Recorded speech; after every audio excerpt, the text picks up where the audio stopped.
You're watching Experience Comic Culture and Sales, streaming live daily to Facebook, YouTube, Twitch, and Twitter. Hey everybody, it's big breaking news time. That's right, we have the announcement from DC for their first chapter of the new movie universe. The movie's coming out between 2025 and 2027. It's being called DC's Chapter 1, Gods and Monsters. Let's talk about it. Kyle? I was going to run the opener, and then you just threw to me, and I'm like, I'm unprepared. Well, I went like this, and you didn't run the opener, so. Right, I wasn't sure what was happening. I'm so confused. Let's play it now. Run the opener.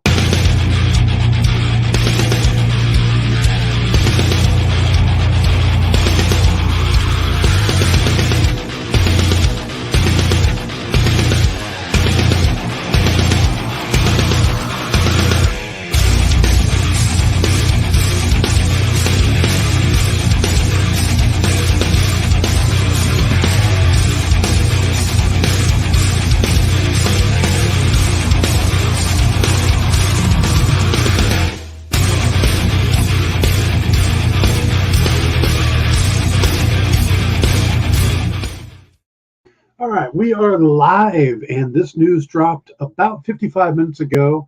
We were expecting it about noon Pacific time, and it dropped at noon Eastern time. So slightly wrong on the rumors, but still. And Hollywood Reporter had it out at 9 a.m. Eastern time. Yeah. If you're going to break deadline, at least break it okay, I got my coast wrong. You got my times wrong. No, they broke it at 9 a.m. England time. Or noon England time. Come on. Yeah, but there's some interesting stuff to be taken out of it. It isn't quite what we expected. So, I mean, yeah. things off the top. Jason Momoa is staying as Aquaman. He's not going to be Lobo. I suggested on my show last night who I want to play Lobo, and we can come back to that. Okay. Zachary Levi is staying as Shazam if they use the character.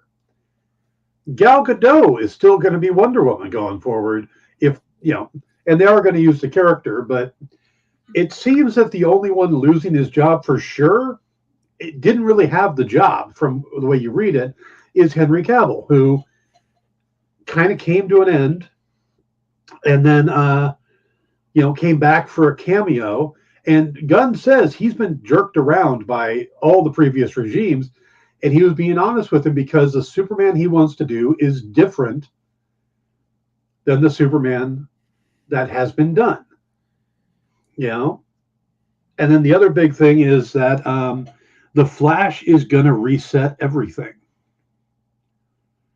So what we're getting after the Flash with Blue Beetle and Aquaman are going to be considered part, but in 2025, July of 2025, we're going to get Superman Legacy, and it's going to star the new Superman, and it's going to focus on him balancing his humanity and his Kryptonian side, and that's supposedly the official start of the DC universe, which they're calling Gods and Monsters. And it's going to have monsters. I know. We're getting the Creature Commandos as an animated series, and we're going to get a new Swamp Thing movie.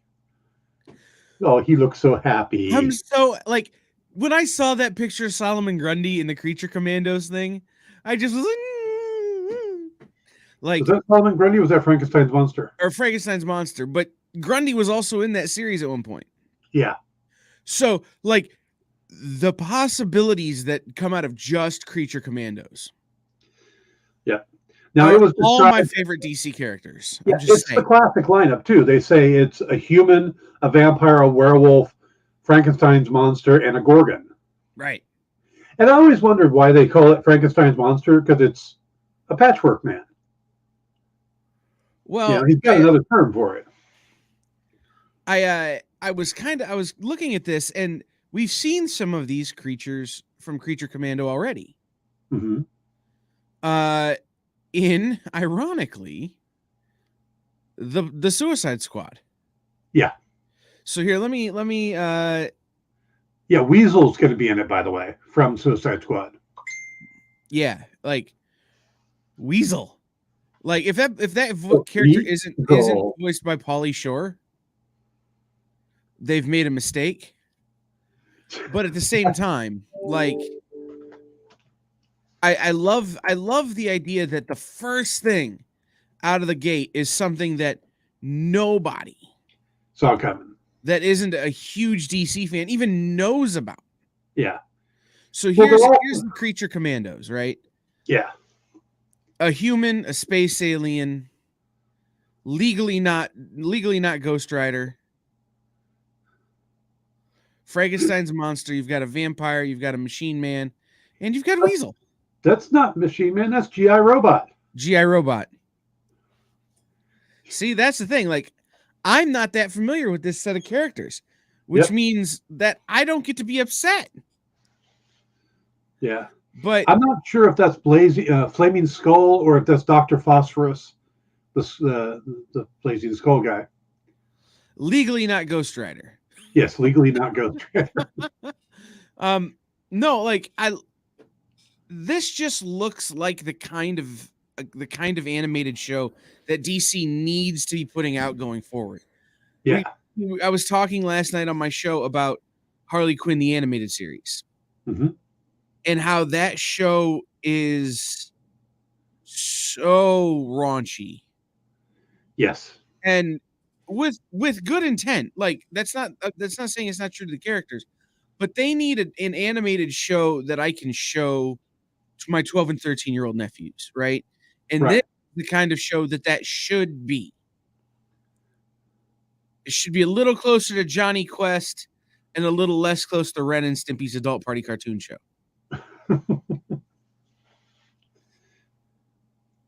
Well, it's not the only animated series we're getting. No. So actually, let's take a look at all the stuff we're actually getting. Let me get the. So I got it right here. So we start with Creature Commandos, and then a spinoff of Peacemaker called Waller, which brings back Viola Davis as the head as Amanda Waller. Yeah, and that's a fill-in because they're not going to be able to do Peacemaker 2 right now, the second season, because Gunn is focused on Superman. Right. So that's why they're doing Waller in between. And interestingly enough, so that one is written by Crystal Henry, who wrote Watchmen. Right. Okay, pretty good script writer there. And Jeremy Carver, who created the Doom Patrol show. So I know people were upset that Doom Patrol was going away, but now that guy is just moving on to this other thing, which but feels kind of spiritually like a sort of lateral move, right? Yes. But you know, I think a lot of people are like, well, what about the characters?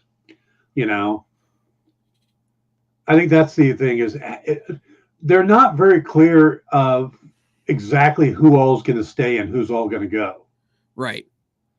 We don't know casting yet, right? That's the big right. Will they keep anybody from the TV shows? Will they keep anybody from, or is it just blank slate other than the, Levi and Godot and Momoa? Well, so in the article or in the story that we're getting here, it says that they want to cast new characters with people who can play them on both size screens. Right. If you're going to be a voice actor of an animated version of a character, they want you also to be able to play that character in television shows or series and in movies featuring those characters. So it's one through line continuity to kind of I guess equate it to something. It'd be the same as Ezra Miller having been in the Flash movie. Right. And then showing up in the Flash TV show, but also voicing the Flash in the animated series. Right. And by the way, the Ezra Miller came up, and his casting or their casting is still up in the air because they really love the Flash movie, and they see Ezra making progress and working hard to redeem himself, to come back around. Right. He's getting help. They're getting help. They're getting help. Yeah. So they want to hold off on that decision. Now, I think it's also possible they want to hold off because there's still a Flash movie coming, and you don't want to say this actor coming up in this major movie is out. So, well, and there's several notes on that we can come back to, Dan. But one of the things that they said was that James Gunn said the Flash movie was one of the best superhero films he'd ever seen. Yeah. Well, I tend to trust his judgment in that that realm, right? Right. I tend to think, okay, if it really is so good, that explains why DC fought so hard to keep it from just why they didn't translate, just cancel it. Yeah. Right? Like there had to be more reason than just, well, we already made the movie to not kill it a long time ago. Yeah. So in doing that, they're putting some faith behind it. And if James Gunn says it's that good, then that's starting to look like a pattern as it relates to that movie. And so if Ezra Miller can get themselves the help they need, get things sorted out, there's no reason to abandon that Flash. Right. Other than the fact that Flash runs kind of weird, but that's a whole other thing. Yeah, I'm not a fan of the way they run. So, and you know, that's good. It's give him a chance. And they talked about, you know, Zachary Levi just made some news with some tweets or whatever. James Gunn specifically talked about, you know, kind of having this mentality of you're not always going to work with people you agree with. You're not always going to work with people who you think are the best people, but if they're the best actor for the role, then that's who you're going to work with. I want to mention the Zachary Levi thing because I read the tweet and I've seen what he's posted the thing since. And I don't necessarily think that, and maybe I'm wrong, but his tweet didn't necessarily seem to be an anti-vaxxer tweet. Right. It seemed like it's an anti-Pfizer tweet because Pfizer does some shady stuff. And he posted a link to some government inquiries and stuff. So it sounds to me like he's actually anti-Pfizer, not necessarily anti-vax, but there hasn't been a good cleanup for it. Or if there has, people aren't paying attention to that. Right. So, because he didn't come out and say Pfizer and Moderna and they're all no. It was this one specific company. So I'm holding judgment on that one. Yeah. No. So am I. But that's what James Gunn said is like essentially he was pointing out that he had been through this. Yeah. You hire the right actor for the role, and they might not always be someone you completely agree with or think are the best people in the world, but they're the person who's right for the role. So that was something. So let's get back and work our way through the schedule here, Dan. Well, before we do, I want to address what Norin said, that he was disappointed that they said nothing about Justice League Dark or Lobo. We're looking at the first 3 years of DC, 25, 26, and 27. And we know that they want to establish the big three again. We're going to get a new Batman. We're going to get a new Superman. And I don't know exactly what they're doing with Wonder Woman. And then all of those are going to spin off from there. So they even talk about there's going to be an Authority movie, and that's going to come out of the Superman stuff. So that I think is the important thing, is that it's the baby steps, you know. It'd be like watching the original stuff from Marvel and going, well, I can't believe they haven't done Nova. Right. Well, it's like we've got to establish Iron Man and Captain America, and so let's just give them time before. James Gunn's exact statement is, one of our strategies is to take our diamond characters, which is Batman, Superman, Wonder Woman, and use them to prop up other characters that people don't know. Right. So, Justice League Dark, they can come out of Swamp Thing. They can come out of setting they have to lay the foundation again. Yeah. The way I read this article, to me, And it's probably because Peter Safran keeps using the word properties, and I know he means intellectual property, but in my brain, it just keeps coming back to houses. Peter Safran says to build those lesser known properties into the diamond properties of tomorrow. Well, when you knock down a house, you knock it all the way down to the foundation. You fix the foundation and build it back up. Yeah. And that's what I think they're doing, right? They have knocked down the house. Mm-hmm. And now they have to build the foundation, fix the foundation, and build it back up. Right. I think that's the key there. You said build a foundation, then you said fix the foundation. I think there's a big difference there. And I think they are fixing the foundation. They are keeping some elements from the past. Right. And the fact that they're keeping mostly the things that Peter Safran was a producer on does seem obvious, but also a lot of that stuff was their most successful IP. Yes.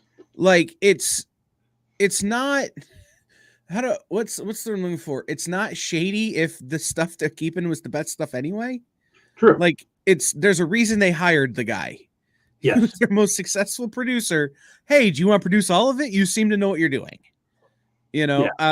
So and that's something to keep in mind is that they went to Peter Safran, and Safran's the one that said, if I do this, I need a creative side. I want James Gunn. They didn't go to James Gunn and he just brought Peter Safran with him. It's the other way around. Right.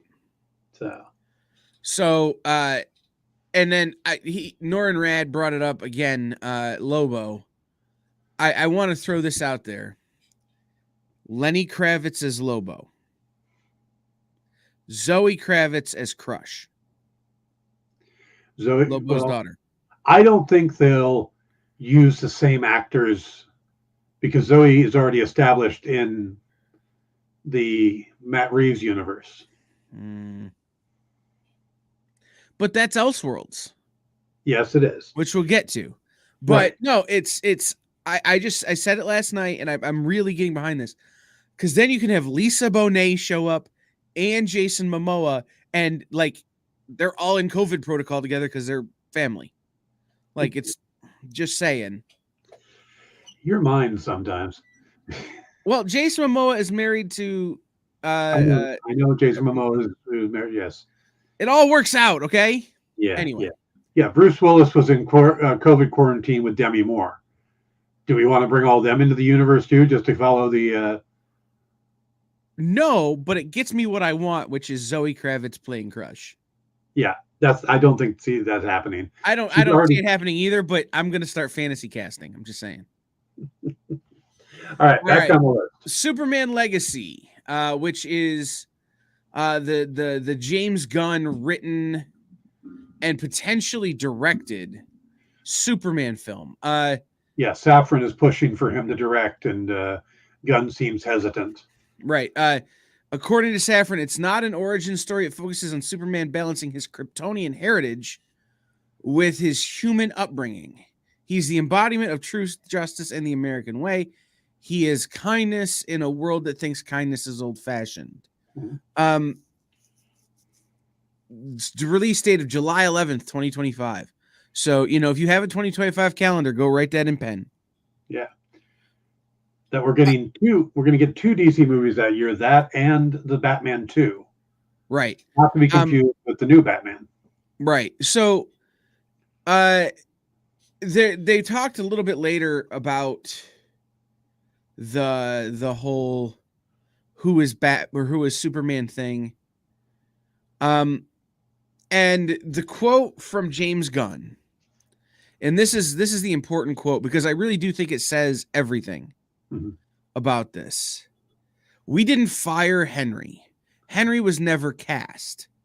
For me, it's about who do I want to cast as Superman and who do the filmmakers we have want to cast. And for me, for this story, it isn't Henry.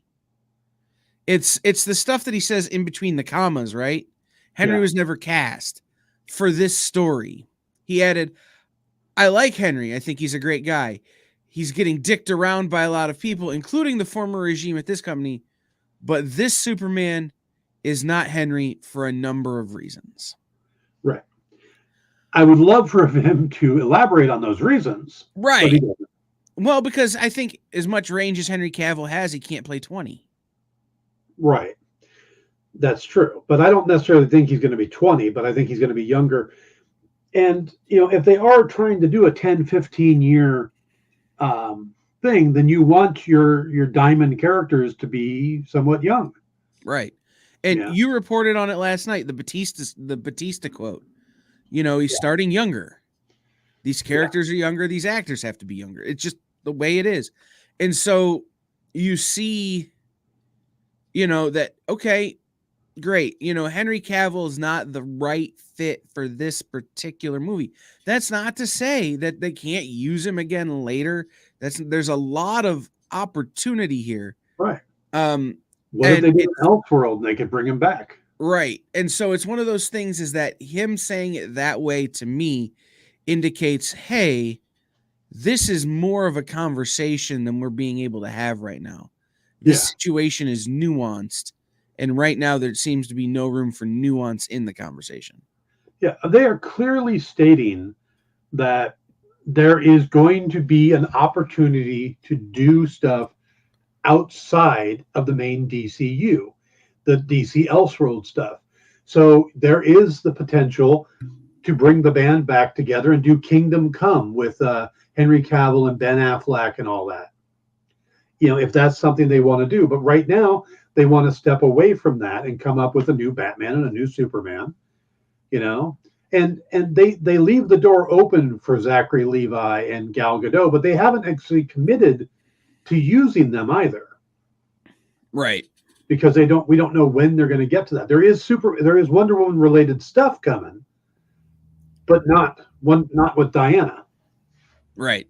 So the next thing on the list is Lanterns, which is different from Greg Berlanti's Green Lanterns TV series, which has been scrapped. And they just announced not that long ago that they had renewed Greg Berlanti's or extended Greg Berlanti's contract.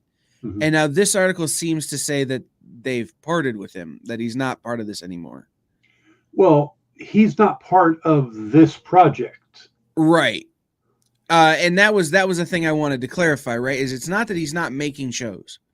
It's that he's not making this show. Right. Now, the reason is Berlanti's story was going to basically be a soap opera or a space opera. And what Gunn wants is more of almost sounds like a cop show. Yeah, they keep comparing it to True Detective. Yeah, and it's Hal Jordan and Jon Stewart. So we're getting two Lanterns, and it's Law and Order, the Space Division. The Law and Order Lantern Corps. Yeah. Which to me is if awesome. This thing isn't produced by Dick Wolf. I know. I was just going to say, let's go ahead and get Dick Wolf involved. Absolutely. Yeah. It's. This is the thing that I don't know, and I was kind of talking. We were kind of talking about this last night. Last night on Nerd News Now, which comes out tomorrow, airs on The Experience on Sunday, and then on my show when we heard this announcement was coming, we started really thinking strongly about what this is. And I had said that the Lanterns were an opportunity for them to show the humor in DC Comics. So much of what has happened in the DCEU thus far has been, how do we make it darker? Yeah. Let's get less lights. Close the aperture down.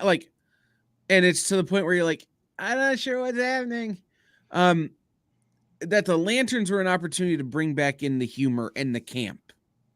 That so I think the Lanterns have the opportunity to shine the light on the DCU. No, they have the opportunity to bring the campiness back. The best, because the thing about the Lanterns is if Hal's being serious, John can be a goof off, and vice versa. They really do have that kind of brotherly sort of feel. So I don't know how I feel about this show because it's not what I would envision for a Lanterns show. Yeah. But at the same time, I love the concept of a detective story with those two in space. I do too. I am. This one I'm more pleased with. There's one I'm not as pleased with, but we'll get to that. Well, next up is the Authority. Right. So if you don't remember, the Authority is Yeah, it's Warren Ellis's group, isn't it? Yeah, it was Warren Ellis. Well, Notice it was they never Wildstorm. said his name. Well, it was Wildstorm. I know, So but it was Warren Ellis, and it was Jim Lee, and it was a whole bunch of people who worked on the Authority. Yeah, but they name dropped Grant Morrison. They didn't mention Warren Ellis. Well, there's reasons for that. Yeah. The thing about the Authority is it kind of reflected that same thing that like Marvel Max did, right? The characters with less scruples, right? Or they don't really care what it takes to get the job done. They just want to get the job done, right? If they have to kill 100,000 people to defeat the villain, so be it. Which is an interesting thing to be saying. Okay, we want to build up our diamond characters, which are underwear on the outside superheroes by and large. And then this early in the list to drop the Authority, which are very different. I think you're also missing the big thing, which just shows how different DC is going to be, in that the Authority includes Apollo and Midnighter, which are basically analogs for Superman and Batman, except that they're openly gay and in a relationship. Yeah. And with the fact that they're establishing their world with these characters now, to come up and to go, yes, and we're going to include the team that has the openly gay version of our main characters as well. That's pretty ballsy. Right. And the thing about the Authority, and I remember reading the books thinking this is like what would happen if Superman like got a hormone imbalance and went on a rampage, like I remember reading it thinking this might be a little much. The thing that James Gunn said is that one of the things the DCU is, it's not just the story of heroes and villains. Not every film and TV show is going to be about a good guy versus a bad guy. Giant things from the sky comes and the good guy wins. There are white hats, black hats, and gray hats. Peter Safran said they're kind of like Jack Nicholson from A Few Good Men. You want them on the wall, or at least they believe that.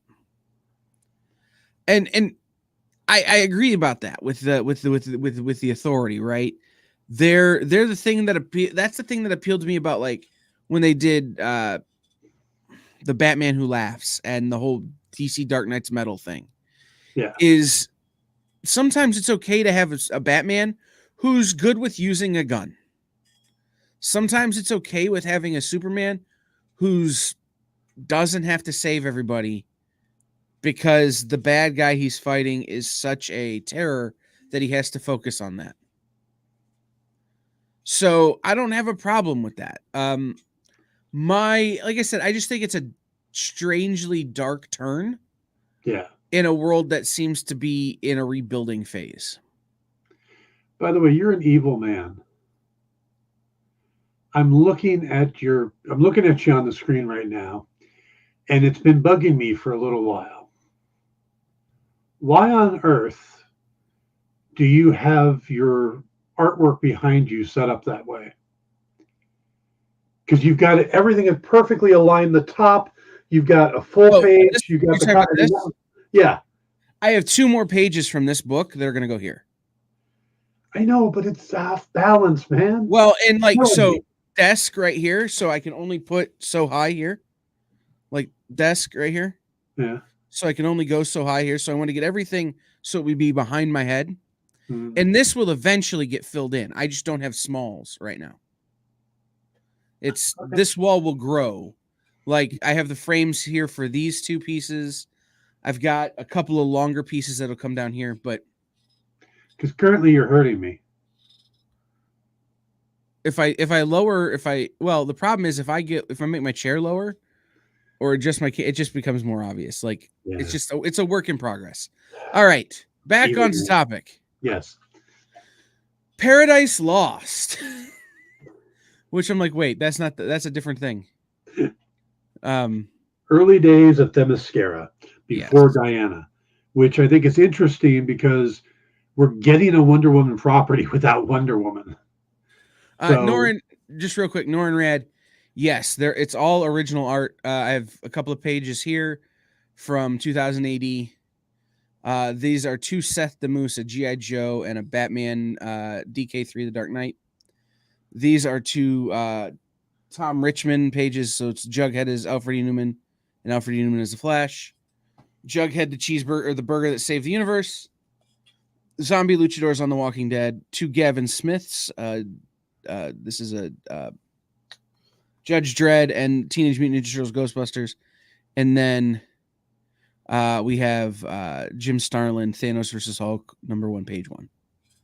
You got that off of the original art experience, didn't you? I did. This is also issue 1, or this is what is this? This is Jughead 29, page 1. It's the first page splash. It's one of my favorite pieces. I actually have a lot of this book now. Okay, back to the topic. Paradise Lost. Wonder Woman without Wonder Woman. Right. The thing to me that I guess makes this a palatable offering is that it's pre-Wonder Woman. Yes. So we could spend time getting to know Wonder Woman's mom. I can't remember her name all of a sudden. Hippolyta, thank you. And the other Amazons that built Themyscira into what it had become by the time Diana is born. Yeah.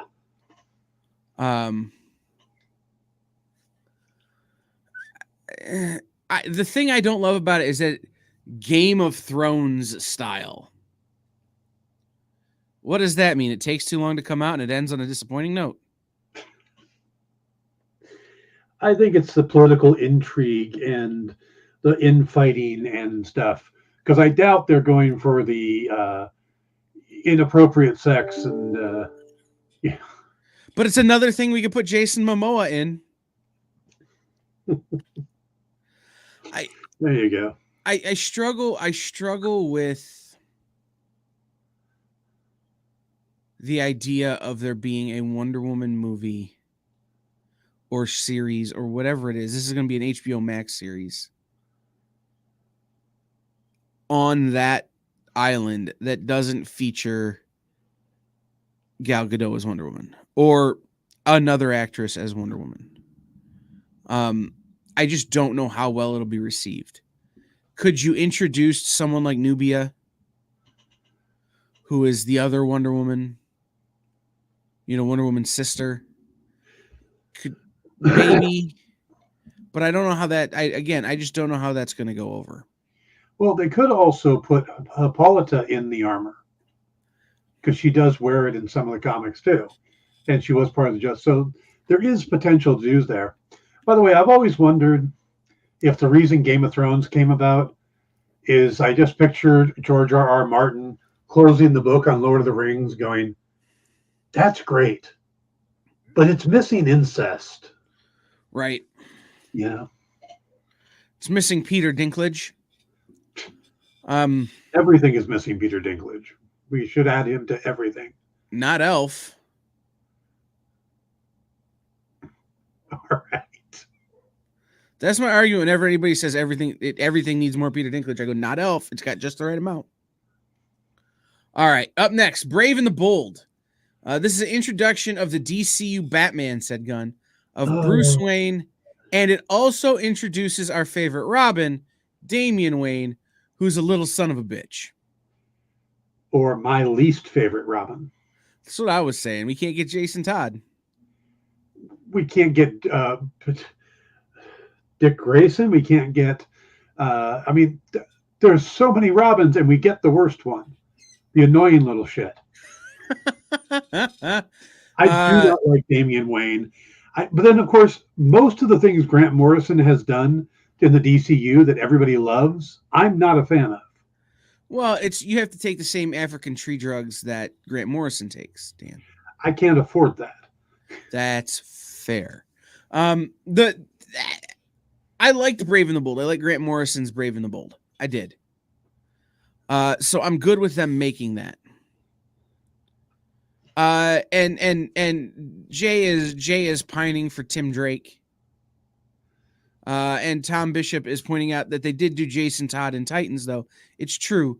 But if you're going to rebuild the foundation with Batman, do you really want to start with Jason Todd or with Damian Wayne? Do you really want to start with Damian Wayne? Why are you not starting with just regular old Dick Grayson? Yeah. Batman and Robin. Yep. I'm okay if they kill Damian too. If we had a third option in that call-in, we all would have voted for Damian. We know that's true. Yes. You know. Yeah, Damian always struck me as a lazy writer came up with the idea. It's like, oh, he suddenly has a child. It's like, really? Did you spend last month writing on General Hospital? Well, I do like the idea that, Bruce was never aware that his son existed. Like Alfred never sat Bruce down and was like, okay, when a bee visits a flower, and had to talk. Mm-hmm. So Bruce has no idea how, I like the idea of Bruce being completely inept in that regard. And, Ra's al Ghul or somebody stealing his kid and raising them to be an assassin, or the League of Assassins raising his kid. So you get to reintroduce Damien Dark. Damien Dark is a different character. Who's the guy from League of Assassins? It was Damien Dark in the Arrow show. Oh, okay. Yeah. But you get to reintroduce the League of Assassins, and they trained Damian Wayne up, and I think that could be a fun story. I don't think that's the way to go, but I think it could be a fun story. Yeah. So I liked Grant Morrison's story. I don't know how they're going to do it. It is a really strange father and son story. I just don't want it to become, here's my worry, that it will become some film writer's way to work out their daddy issues, and it will mess with all of Batman continuity. Yeah. You could have a 30-something-year-old Batman with an 10-year-old son. Yeah. But do we really need another Anakin Skywalker? Do we need another 8 or 10-year-old? Because, how many of them are really good actors? How many 8 to 10-year-olds are really good actors? That Haley Joel Osment kid was pretty good. Whatever happened to him? Oh, that's right. He got old. Boys. That's right. He got old. Yeah. All right. That Opie kid was pretty good. Yeah, that Opie kid was pretty good. But that Opie kid's dad was an actor and his brother's an actor. You know that Ron Howard's brother has more credits than Ron Howard? Clint Howard? If you add all of Ron Howard's credits, including writer, director, producer credits, Ron Howard's brother as an actor still has more credits than Ron. Because Clint Howard shows up for the craft service table. Right. Clint Howard will work for a ham sandwich. Yeah. It's true. And I love Clint Howard. By the way, their book was great. Okay. So it's a weird, Norrin it's a weird place to start, but it'll be different from the rest of the Batmans. It's true. Mm-hmm. Ed, if they want a young Batman, how can Damian be their Robin choice? Batman can't be very young if he has a kid old enough to fight crime. Remember, he's going to be 8 or 10 in this. Right. He's going to be young and have been for 10 years raised by a group of assassins. Yes. Assassins maybe are having a little bit of a different school curriculum than we're used to. So they're more prepared for crime fighting. He's a little more brutal. Right. HBO's Titans did good with different Robins in Nora and Rad's opinion, but they didn't do Damian. I think that might be part of it, right? There is no pre-existing Damian, whereas there is pre-existing everything else. Yeah. So that might be a reason why this choice is being made here. The most interesting thing about Brave and the Bold, though, is that Batman will not be played by Hair Curtain's Robert Pattinson. Right. That's going to be kept completely separate. And we're going to get a different Batman, and that'll be the Batman for the DCU. Right. So. However, there is the Batman sequel. Pattinson will continue to play the Dark Knight in at least one more movie directed by Matt Reeves, which is slated to come out October 3rd, 2025, currently titled Batman Part 2. Yeah. So we are going to get, for the first time in our lives, a Superman and Batman movie coming out in the same year. Well, where at least where they're not in the same movie and made to look weak compared to Wonder Woman, because she has the next movie coming out. But that's a whole other. Still angry.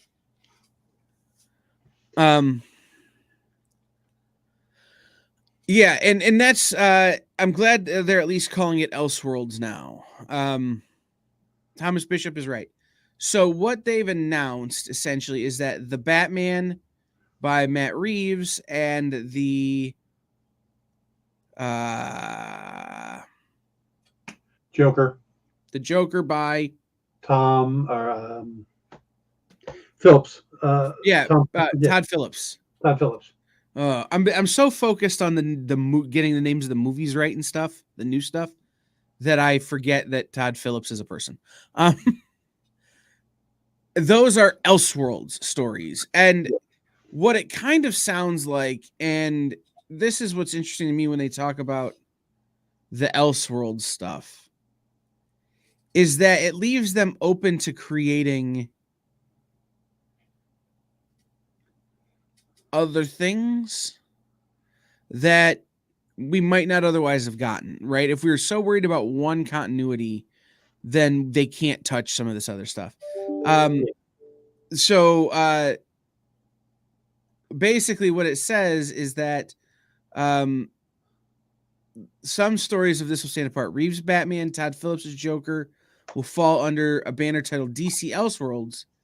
The project that Ta-Nehisi Coates is writing, the Superman project, is still in active development, even though that was brought on by the previous regime. That will continue to be there, as well as things like Teen Titans Go. I imagine that's where you'll see the Harley Quinn animated series fall. Yeah. There'll probably be a new logo that'll come out, and it'll just have the word Elseworlds on it, and that's how they get away with it. But I think in a lot of ways, this is to allow James Gunn to come in and bring his vision without having to deal with the extra stuff that's out there that DC or that Warner Brothers does, but that makes money, so we wanted to keep going. Right. You know, because Matt Reeves didn't want to intermix with the rest of the DC universe. And what Matt Reeves is doing would not play well with, I mean, think about the Batman. And there's no way that works when you get into some of these bizarre superpowers. Yeah, I've heard Clayface in the works and in those, but I'm still hesitant to believe that they're going to go with anybody with hard to explain powers. Mr. Freeze, you can almost explain away. Clayface isn't so hard. The shapeshifter idea is not so hard. Yeah, but it's still kind of out there. Yeah, and they did a real good job by making it campy in the Harley Quinn show, the animated series. Because for him to change shape, he has to turn into a tornado a little bit. It's pretty cool. I think that's the way you have to do it in anything. Is it has to be almost over the top. Yeah. Or it has to be gross. Right. It has to be body, just more. It's like Right. I don't know if there's a good way to do it. The line from Peter Safran on this is the bar is going to be pretty high for projects to be outside the DCU. the Elseworlds projects, he explained, but every now and then there will be something that lives up to that Elseworlds banner. Something that's good enough to not be part of the DCU, but still need to come out. Which I think is kind of a good way to benchmark it, right? Yeah. All right. The next series they announced is the one that I've been clamoring for and screaming about, and I want so bad. And I really hope that when they hire the creators on it, Taika Waititi is one of them. It's Booster Gold. It will be an HBO Max series. For those of you who don't really know the Booster Gold story, he's just a schmuck. Yeah. There's a great line in the article that they said, which was was imposter syndrome come to life. Right, imposter syndrome is a superhero. Yeah, imposter syndrome is a superhero. Yeah, which I feel like I'm going to get tattooed on my body somewhere. I'm going to get that line tattooed somewhere. I don't think Chris Pratt will be Booster Gold. But he could. He could, sure, but I don't think it's the right fit. No, he's a little old for it now. Mm-hmm. Yeah. I love the idea of it being a time traveling movie. You know, and it kind of feeling like the Pink Panther or Naked Gun or something where it's just a bumbling idiot. Yeah. With technology. Like, I think that's something that, as much as I'm not a huge fan of Taika Waititi, the way he sometimes represents superheroes, I think that's a movie that he could do a really good job on. And the line I said last was, I wanted to feel like that movie was made on so much cocaine, it makes 80s Bill Murray movies look like a temperance movement. Like, a Booster Gold movie has to be so off the wall, the whole world is going, what are you doing right now? I look at the Peacemaker series and I'm like, they can do it. Right. And that's kind of how I felt about the Peacemaker series, right? It's like, yeah. I want to know what drugs they were on when they wrote this.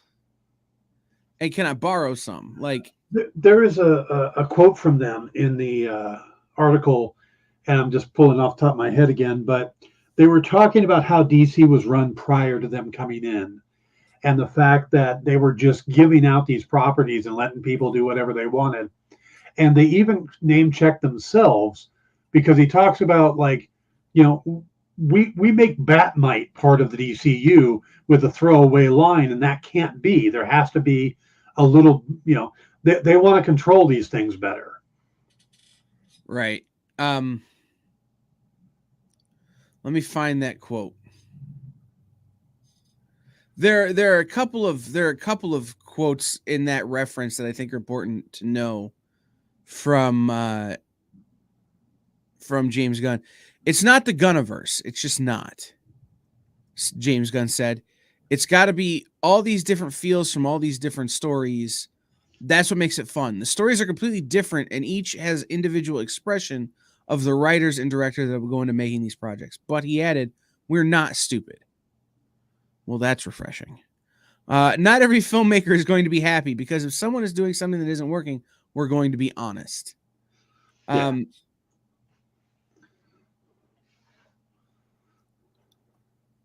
As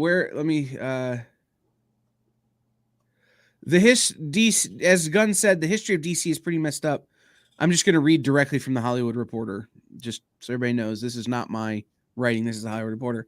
As Gunn said, the history of DC is pretty messed up, referring to the turmoil and disconnectivity that has roiled DC plans of Warner Brothers. Pictures for the last dozen years or so. Wow, that was there's some weird punctuation in that sentence. There was filmmaker Zack Snyder's multi-movie universe that sputtered halfway through. There was an attempted course correction by Joss Whedon that made things worse. There were several changes to studio leadership and ownership. There was the Arrowverse, the successful, if niche, side project that ran for over a decade on the CW. No one was minding the mint, says Gunn. They were giving away IP like they were party favors at any creator who smiled at them. Love that line. I do too. Okay. So the last couple of things on the list here is Supergirl Woman of Tomorrow, taking its cues from the recent Tom King miniseries. It focuses on sort of an alternate version of Supergirl. And not so much an alternate version of Supergirl, but a maybe more realistic look at Supergirl. How different she is from Superman. The Right. fact that she wasn't raised on Earth, you know. Right. It's Supergirl, but she's seen some stuff, man. Yeah. So I don't know. Was that the thing that you were kind of like about? No, Damian Wayne was it. Oh, yeah, that's fair. Can't stand Damian Wayne. I don't know how much I like really needs to go to therapy Supergirl.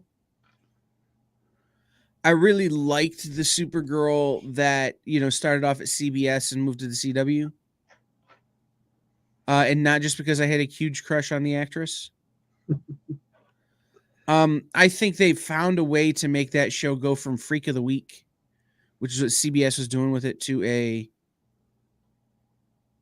solid superhero adaptation. Yeah. I think throwing a bunch of trauma at Supergirl and being like, hey, remember that one you guys just watched? That wasn't it. This is it. Is maybe a little problematic. But the other thing is that you said it. We're talking 25, 26, 27. If this is something that doesn't come until 2027, I think we'll have put enough distance between the two shows, between the two things, to make it work. Melissa Benoist is quite the looker, Thomas Bishop. Having met her in person, it's people aren't supposed to look that way. I'm just going to throw it out there. Speaking on the gods and monsters thing, it is a term DC has used at least once before, as Jay points out, in the DC animated universe film created by Bruce Timm. But I believe it was also a title for another series, and I couldn't find it while I was looking for it. But gods and monsters is something that they've used before, so I can see why they borrowed it. Well, and so many of the DC characters are gods and the other ones are monsters. Yeah. Yeah. I mean, DC doesn't have street level heroes like Marvel does. That's not true. Well, in the same sense of like Daredevil is just a guy. Batman's just a guy. Green Arrow's just a guy. With a very developed set of skills, right? Mm-hmm.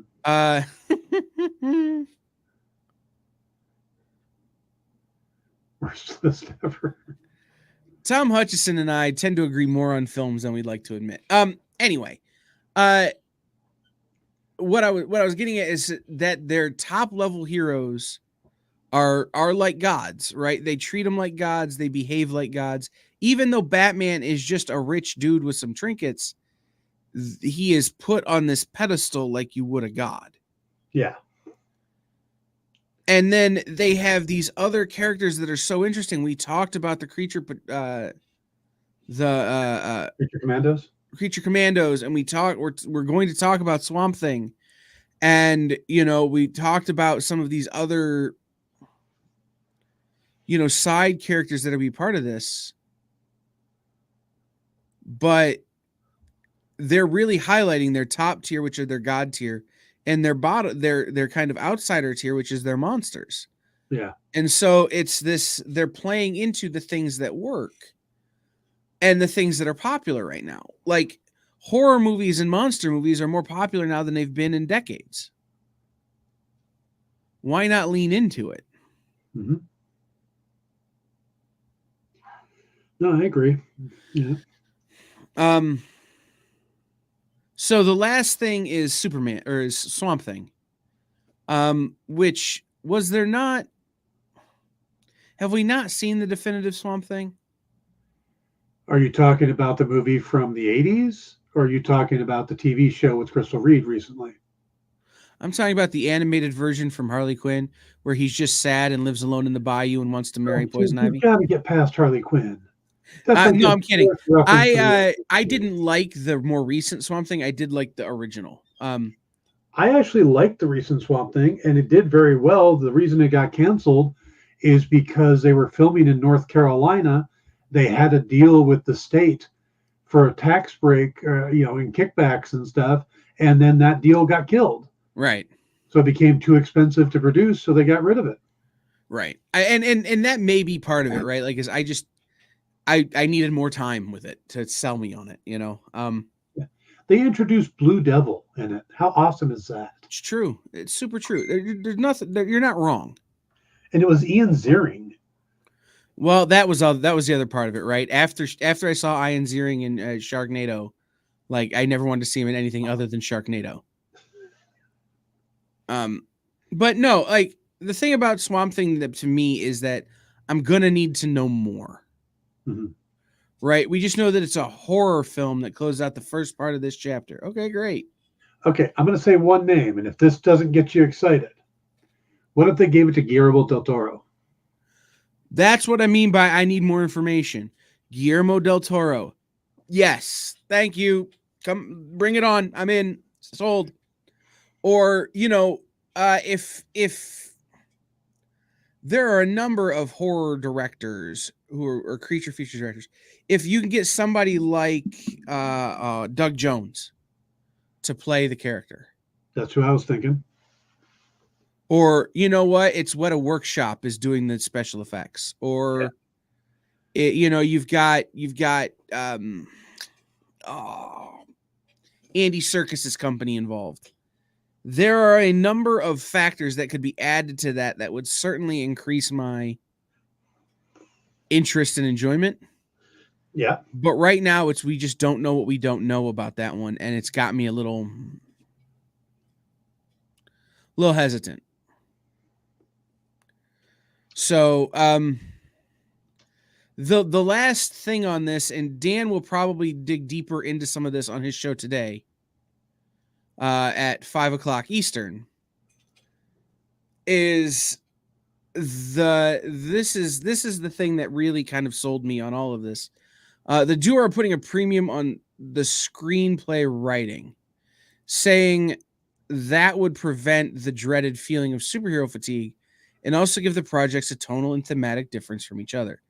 Gunn called out the degradation of screenwriters in Hollywood and also said that the duo wanted to be respectful to the voice of the filmmakers they were working with up to a point.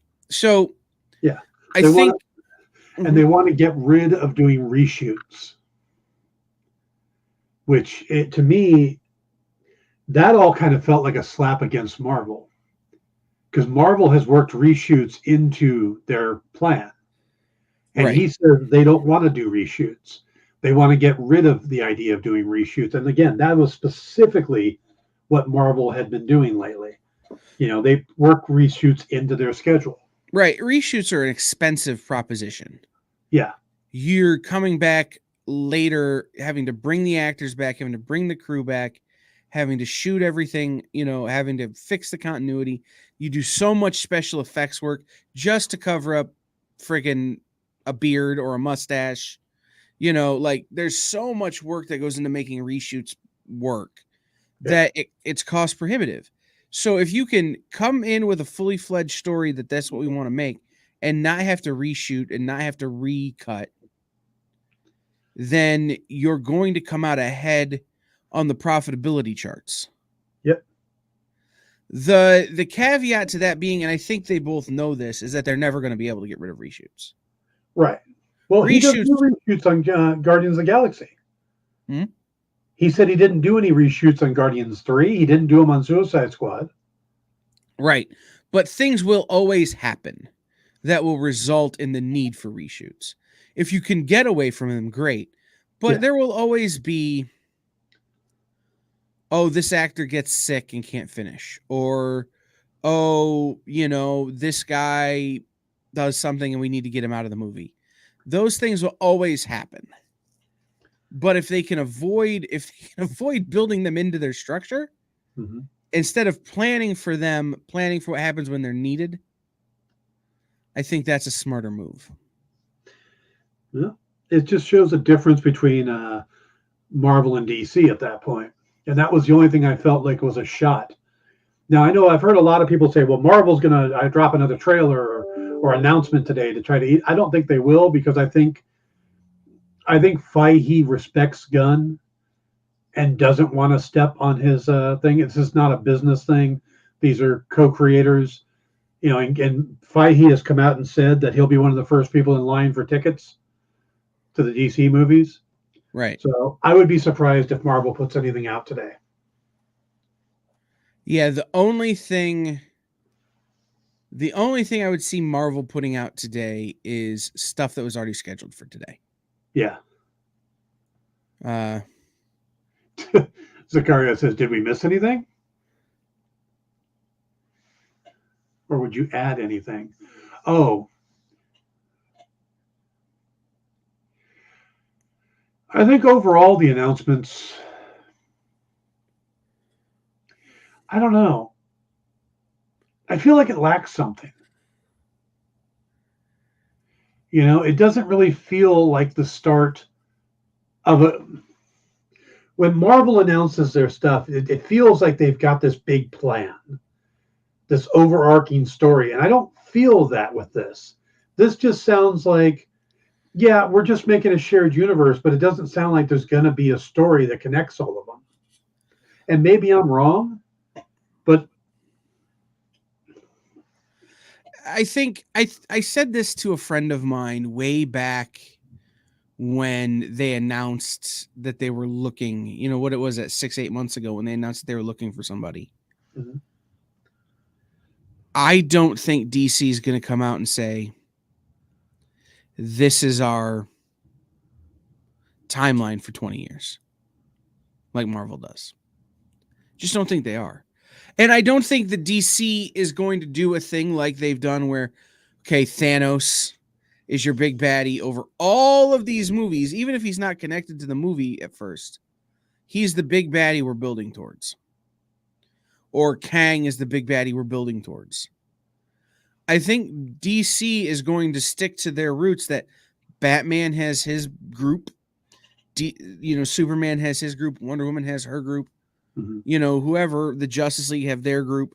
Like, they're going to stick to those kind of individually segmented things because unlike, the Avengers or whatever, where everything is just New York, you have all these different cities where these superheroes do their thing. Right. So they're all operating in a different space and dealing with different people. So to say we're going to build one shared continuity and, we're building towards Crisis on Infinite Earths doesn't make sense. No, but I equate this to the equivalent of Phase 1. Yeah. Of Marvel Universe. And the problem is that Phase 1 came out slowly. We're doing this movie. We're doing Iron Man and the Hulk.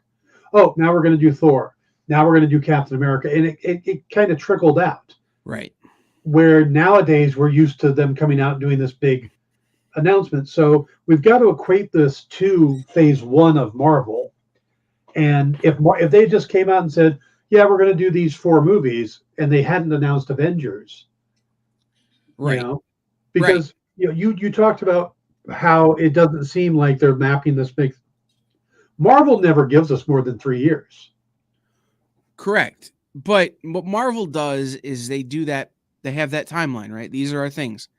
And I think what DC is going to do is just say, okay, we have a Superman movie that we want. We want to make a Superman movie.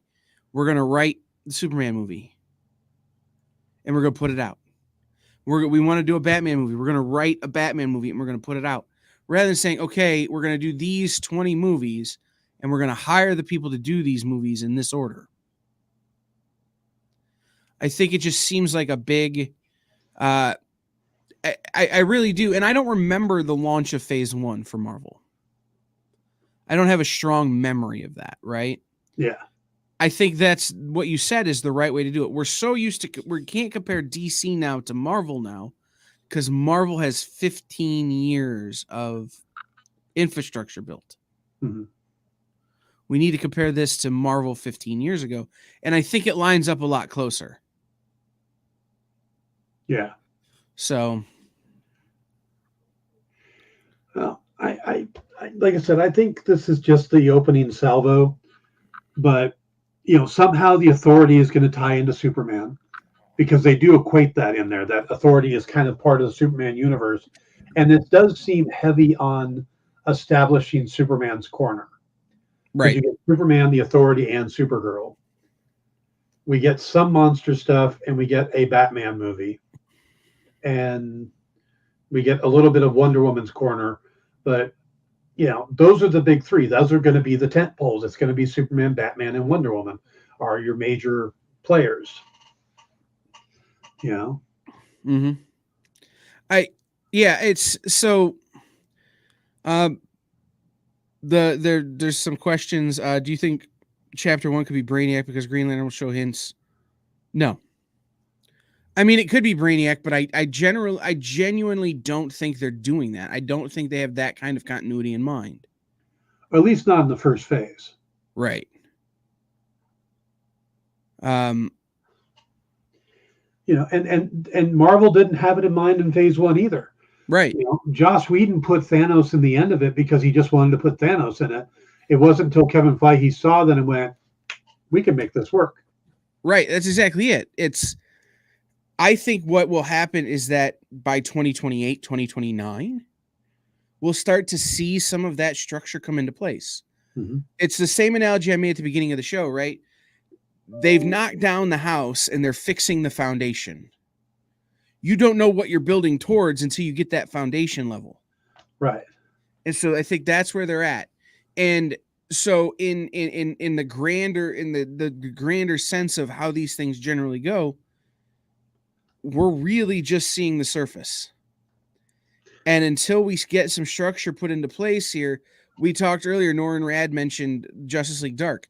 Okay, so if by the time we get to Swamp Thing, we're ready for Zatanna and some of these other characters that are in Justice League Dark, now we can start building in that direction, right? Because we're setting the level for Zatanna has interacted with all of these other heroes.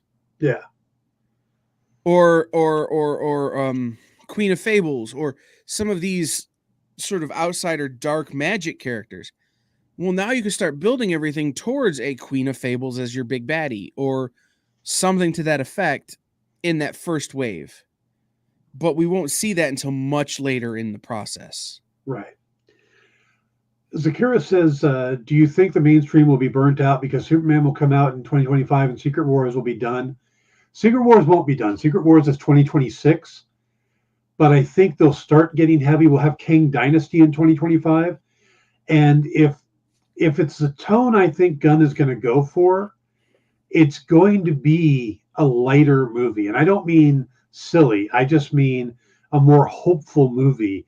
And I think when we get to Kang Dynasty, it's going to be much more down, and it's going to be the equivalent of Infinity War, which ended on a downer. So right, Marvel or DC is getting more hopeful, and Marvel is getting darker. Yeah, they're going to cross each other here, and it's going to create this sweet spot, this equilibrium of superhero movies, and again, I think the idea is 2025 is going to be a big year, certainly, but Marvel is going to saturate the market the next 2 years, but it's going to take 18 months or more for them to get any of this made. By the time the scripts are done and directors are hired and casts are put in, locations are scouted, stuff shot and edited and finalized and CGI and all this kind of stuff, you're looking at earliest they could have done something is July 2024. Yeah.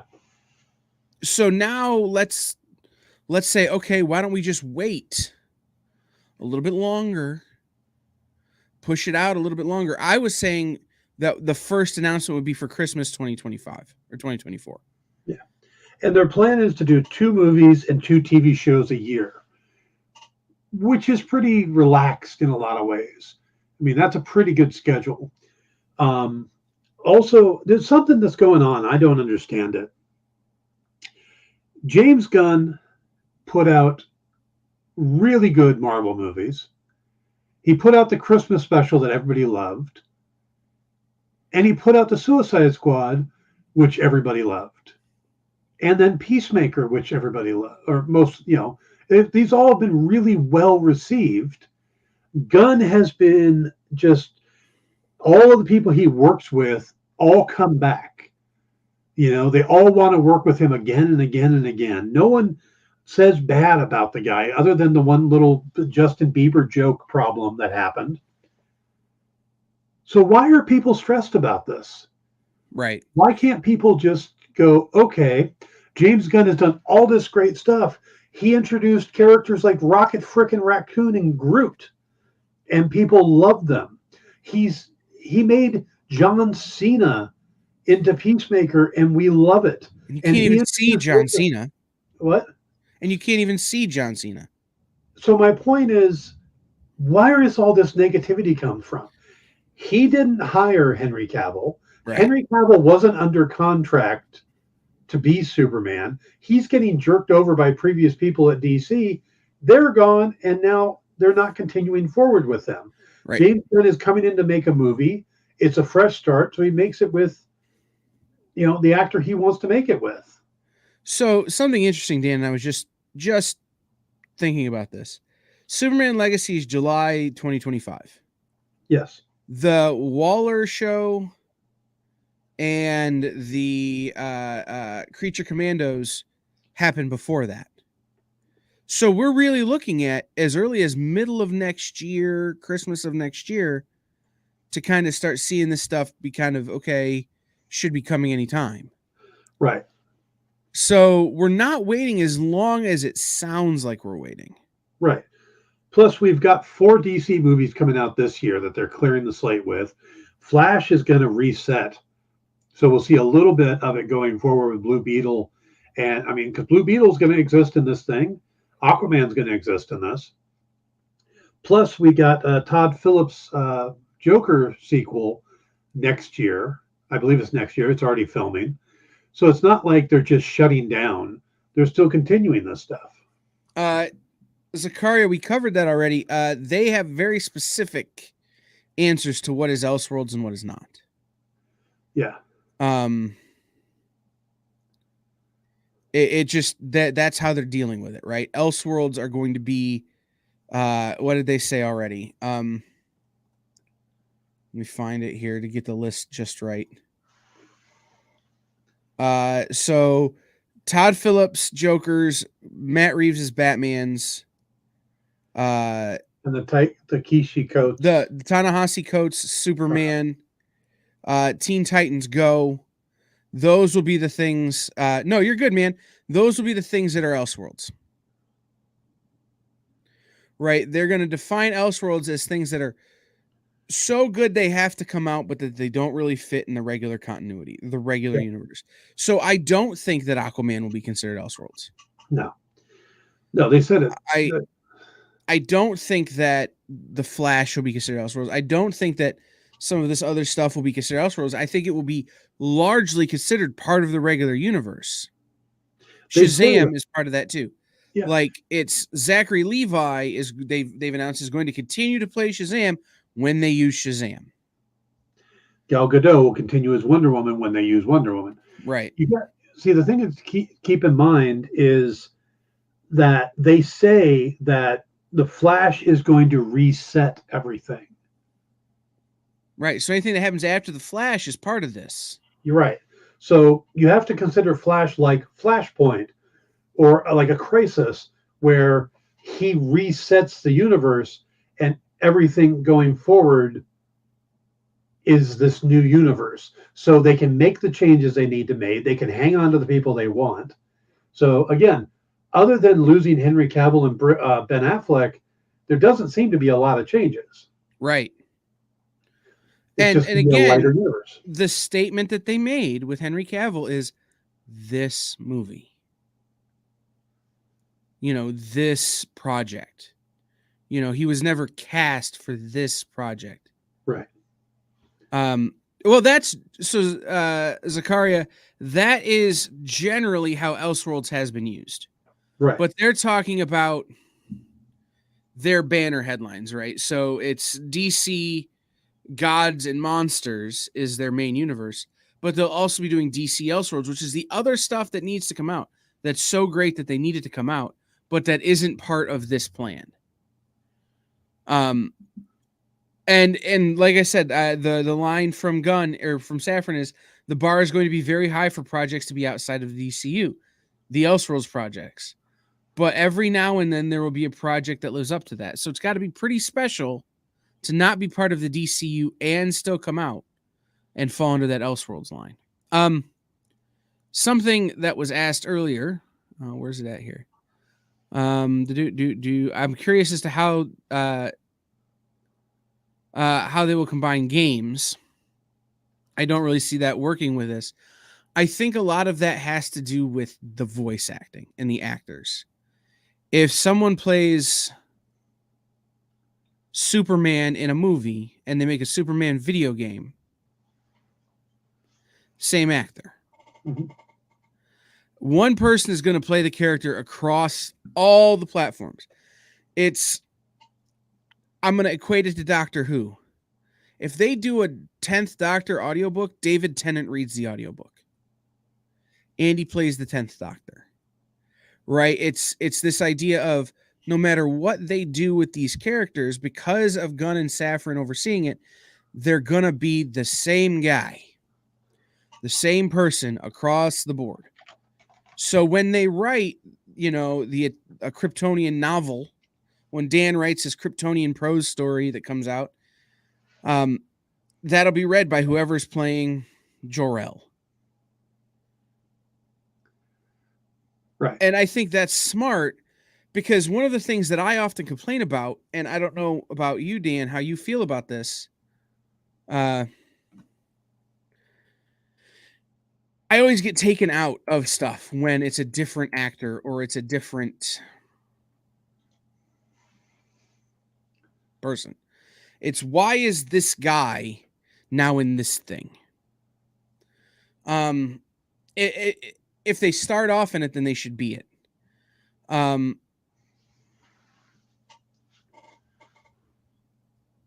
Well, no, that's what I'm saying. Is Zakaria,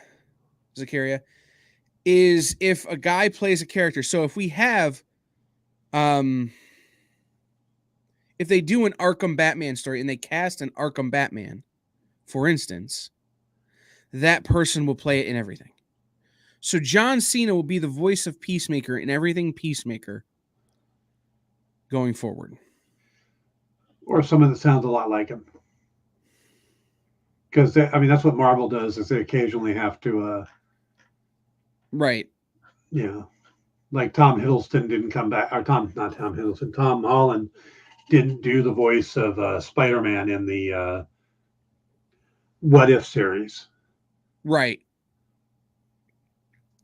But that's the idea, is that if you're watching an animated show, the voice actor on the animated show is also going to be the actor in the television show, is also going to be the actor in the movie. I think it was Norrin who just pointed this out, and I'm going to read this. Lantern, HBO Max live action series, our vision for the True Detective. It's a terrestrial based. It's got two of our favorite Green Lanterns, Hal Jordan and John Stewart. It plays a big role in the main story that we're telling across our films and television. This is a very important show for us. So there is an overall story going on.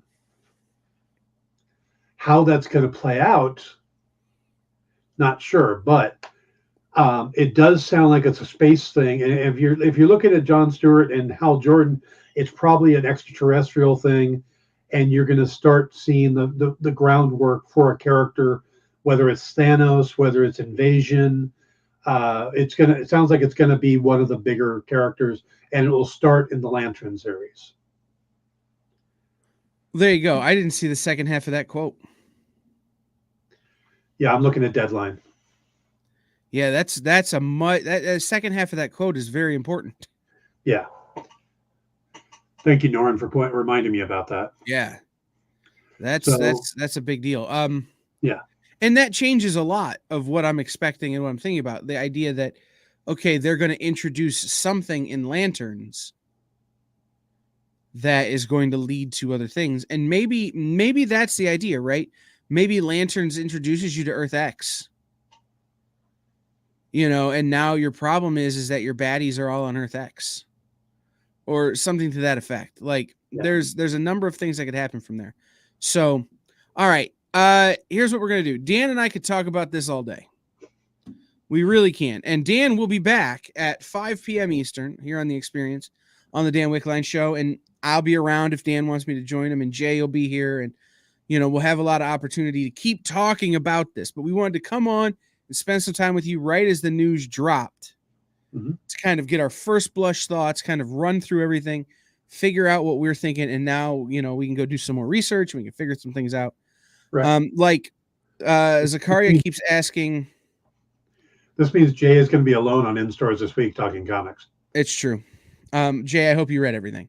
Zakaria, you're asking about the games. They didn't really speak directly to the games in this story, in this announcement. I think they're probably still figuring that out. I think there are probably still outstanding contracts and stuff that have to be considered, like their contract with Telltale. Some of these things that they just don't know what they don't know yet. Yeah. But that's the goal.